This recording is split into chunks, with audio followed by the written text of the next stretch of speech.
अखिलेश यादव जी का तहे दिल से शुक्रिया अदा करना चाहता हूं, उनका, उनके साथियों का, जो उन्होंने आज इतनी गर्मजोशी के साथ हमारा स्वागत किया, हम लोगों को मिलने का समय दिया।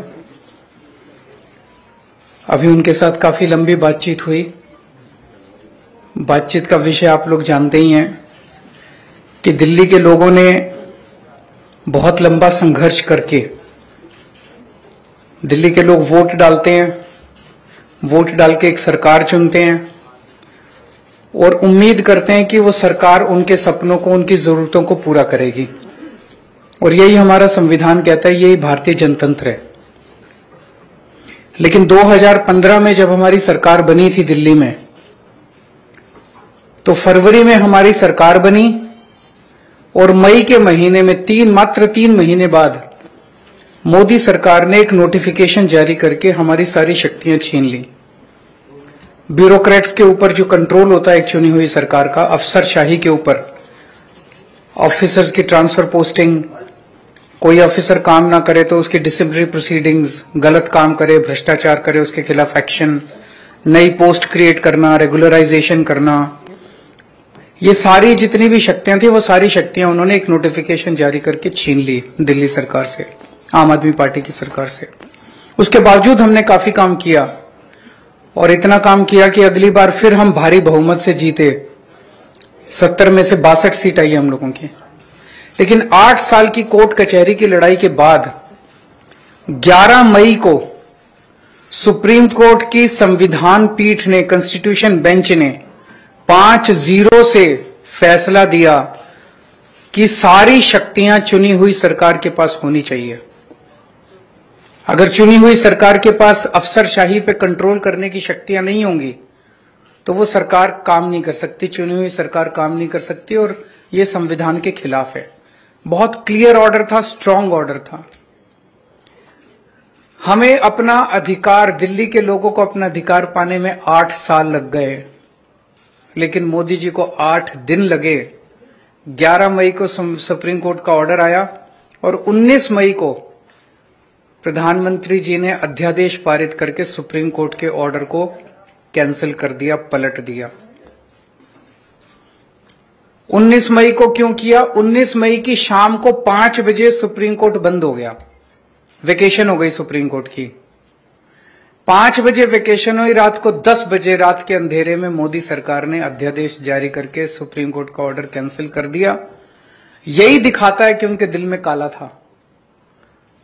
अगर वो 2 दिन पहले सुप्रीम कोर्ट का वो अध्यादेश जारी करते, हम सुप्रीम कोर्ट से जाके स्टे ले आते। लेकिन अब सुप्रीम कोर्ट बंद है, तो अभी हमें महीना भर रुकना पड़ेगा। जब सुप्रीम कोर्ट खुलेगा हम सुप्रीम कोर्ट भी जाएंगे। लेकिन ये अध्यादेश जब संसद के अंदर आएगा, तो संसद में, लोकसभा में तो बीजेपी की मेजोरिटी है, लेकिन राज्यसभा के अंदर बीजेपी के मेजोरिटी नहीं है। 238 में से 93 केवल बीजेपी के हैं। तो अगर सारी नॉन बीजेपी पार्टियां मिल जाएं तो इस अध्यादेश को हराया जा सकता है, इसे गिराया जा सकता है। और अगर ये अध्यादेश गिर गया तो आप ये मान के चलिए कि 2024 का सेमीफाइनल हो जाएगा। राज्यसभा के अंदर अगर इनका अध्यादेश बिल नहीं बन पाता और हार जाता है, पूरे देश में बहुत स्ट्रांग मैसेज जाएगा कि मोदी सरकार दोबारा नहीं आ रही है। मेरी अभी इसमें काफी विस्तार से चर्चा हुई माननीय अखिलेश जी से, और मैं तहे दिल से उनका शुक्रिया अदा करता हूं। दिल्ली के लोगों की तरफ से, दिल्ली के 2 करोड़ लोगों की तरफ से अखिलेश जी का और उनकी समाजवादी पार्टी का मैं शुक्रिया अदा करता हूं कि उन्होंने हमें पूरा आश्वासन दिया है कि राज्यसभा के अंदर जब आएगा तो पूरे समर्थन करेंगे दिल्ली वालों का और इसका विरोध करेंगे। मैं अब अखिलेश जी से रिक्वेस्ट करूंगा कि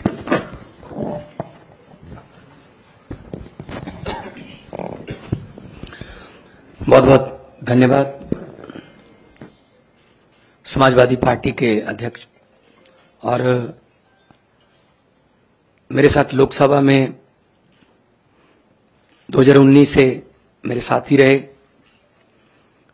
अखिलेश यादव जी, उनकी पार्टी के विधायकगण, आम आदमी पार्टी के नेशनल कन्वीनर और दिल्ली के मुख्यमंत्री अरविंद केजरीवाल जी, राज्यसभा में आम आदमी पार्टी के सांसद भाई संजय सिंह जी और एजुकेशन मिनिस्टर दिल्ली के आतिशी जी और आप सब पत्रकार और मीडिया के जितने भी प्रतिनिधि हैं, जैसा कि अरविंद जी ने कहा, ये लड़ाई सिर्फ दिल्ली के लोगों की नहीं है, ये लड़ाई 140 करोड़ लोगों के अधिकारों को बचाने की है। एक तरफ तो हम biggest democracy in the world कहते हैं देश को, और दूसरी तरफ लोकतंत्र पर अध्यादेश की कुल्हाड़ी चलती है, गवर्नर के जरिए तंग किया जाता है। अगर इनकी सरकार बीजेपी की किसी राज्य में इलेक्शन से ना बने तो ये बाई इलेक्शन से बना लेते हैं। उनके 30-40 खरीद लो, बाई इलेक्शन करा लो, सुबह सुबह 3 बजे उठाओ गवर्नर को, ओथ लो, उसके बाद देखते रहो क्या होता है। ये आदत पड़ गई है इनको, ऐसा कई बार कर चुके हैं। और गवर्नर्स को ऑर्डर है, अगर 2-3 दिन उन्होंने चुनी हुई सरकार को तंग नहीं किया तो फिर फोन आता है कि आपको किसके लिए भेजा है वहां पे, आप तंग क्यों नहीं कर रहे इलेक्टेड गवर्नमेंट को। तो इलेक्टेड और सिलेक्टेड में फर्क जो है वो देश को करना है। दिल्ली के लोग भी उसी तरह से वोट डालते हैं जैसे यूपी के डालते हैं, पंजाब के डालते हैं। दिल्ली के मंत्री भी वही संविधान की ओथ लेते हैं, दिल्ली के मंत्री, दिल्ली के मुख्यमंत्री वही संविधान को फॉलो करते हैं। पंजाब में भी वही होता है। और दिल्ली देश का दिल है, वहां दिल्ली में मूल निवासी जो है दिल्ली में पूरे देश के हैं। यूपी से बहुत से लोग हैं दिल्ली में, पंजाबी बहुत हैं दिल्ली में, कर्नाटका से बहुत लोग हैं दिल्ली में, महाराष्ट्र से हैं, आंध्रा से हैं, उड़ीसा से, बंगाल से, देश के हर हिस्से से लोग दिल्ली में रहते हैं। तो इसका मतलब इन्होंने पूरे देश पर कुल्हाड़ी चलाई है। चलो ये तो एलजी कर रखा है कि फुल स्टेट नहीं है, एलजी वहां पे सरकार रहेगी। फुल स्टेट को कौन सा काम करने देते हैं। मैं अपनी एग्जांपल देता हूं, पंजाब में 117 में से 92 हमारे विधायक हैं, और हमने इस बार बजट सेशन बुलाने के लिए राज्यपाल को पत्र लिखा। उन्होंने कहा जी मैं बजट सेशन बुलाने के लिए आपको इजाजत नहीं दूंगा, पहले आप मेरा ये काम करिए, ये काम करिए। तो हम सुप्रीम कोर्ट गए, सुप्रीम कोर्ट ने कहा कि आपको बजट सेशन बुलाने के लिए इजाजत देनी पड़ेगी। उसके बाद कहा राज्यपाल ने कि जो भाषण मुझे लिख के दिया है, जो विधानसभा में पढ़ना होता है, कहता उसमें मैं माई गवर्नमेंट नहीं कहूंगा। तो जी हम फिर सुप्रीम कोर्ट गए जी, तो सुप्रीम कोर्ट ने कहा you have to read it word by word. मतलब अगर राज्यपाल ये कह रहा है किसी स्टेट का कि ये मेरी गवर्नमेंट नहीं है, तो किसकी गवर्नमेंट है फिर पंजाब में। ये राज्य भवन जो है ये बीजेपी के हेडक्वार्टर बन चुके, और जो राज्यपाल हैं नॉन बीजेपी स्टेट्स के वो स्टार कैंपेनर बन गए हैं बीजेपी के। तो ऐसा पहले अखिलेश जी, उनकी सरकारें भी झेल चुकी हैं। ऐसा किसी भी प्रदेश के लिए अध्यादेश आ सकता है कि जी बस आप खत्म हम शुरू। तो ये लोकतंत्र कहां गया। अभी अमेरिका के जो व्हाइट हाउस के एक बुलारे थे, वो कह रहे थे भारत में लोकतंत्र जीवित है। वो व्हाइट हाउस से कह रहे थे, यहां बुलाने की जरूरत है उनको। जिस दिन ट्रंप जी आए थे, उनकी पत्नी ने कहा मैंने दिल्ली के स्कूल देखने हैं, सरकारी स्कूल।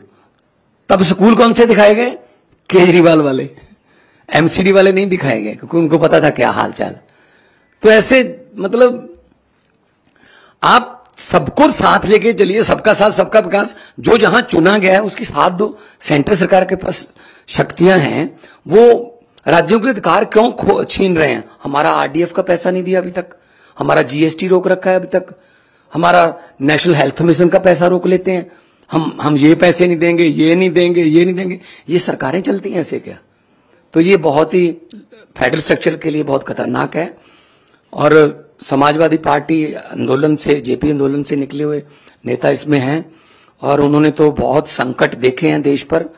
तो आज जिस गर्मजोशी से और जिस जो शिद्दत से हमें सम्मान दिया अखिलेश जी ने, हमें इज्जत दी, उसके लिए आप बहुत आभारी हैं।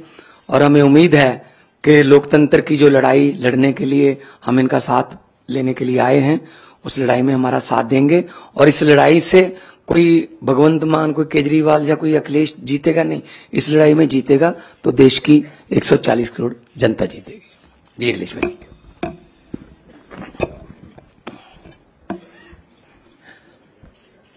दिल्ली के मुख्यमंत्री अरविंद केजरीवाल जी, पंजाब के मुख्यमंत्री मान साहब, मैं सबसे पहले उनका स्वागत करता हूं और उनका धन्यवाद और आभार भी प्रकट करता हूं।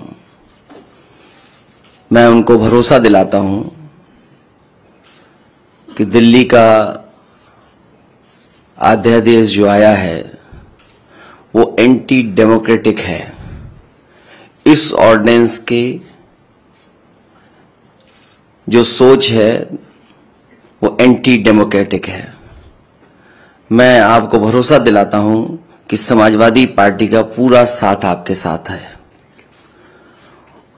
साथ ही साथ जो आप अच्छा काम कर रहे हैं शिक्षा के क्षेत्र में, स्वास्थ्य के क्षेत्र में, वो भारतीय जनता पार्टी को रास नहीं आ रहा।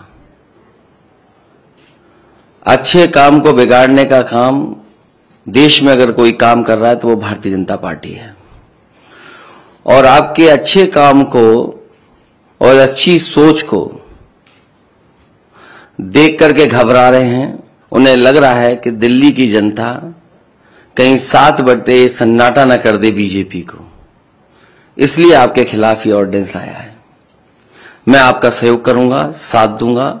हमारे जितने भी सदस्य हैं वो आपके साथ होंगे। Thank you. बहुत धन्यवाद आपका।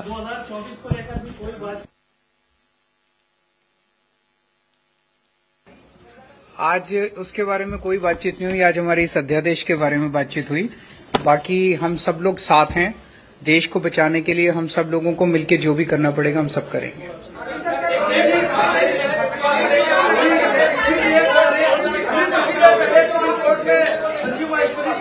अभी अरविंद सर, आपसे एक सवाल है। कानून व्यवस्था को लेकर ये सवाल है कि थोड़ी देर पहले ही कोर्ट में एक हत्या हो गई है, 2 लोगों की उसमें जान चली गई है। इसके पहले आप मत पूछिए, आपसे मत पूछिए। देखिए, आप भी वही पूछ रहे हैं, आप भी वही पूछ रहे हैं। अगर समाजवादी पार्टी कुछ कह देगी तो कहेंगे कि समाजवादियों ने मरवा दिया। बहुत धन्यवाद आपका। ये बात आप समझते हो, इसलिए मुझे बोलना नहीं है। आइए।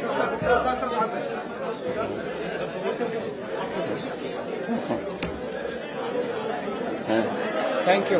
Thank you. Thank you.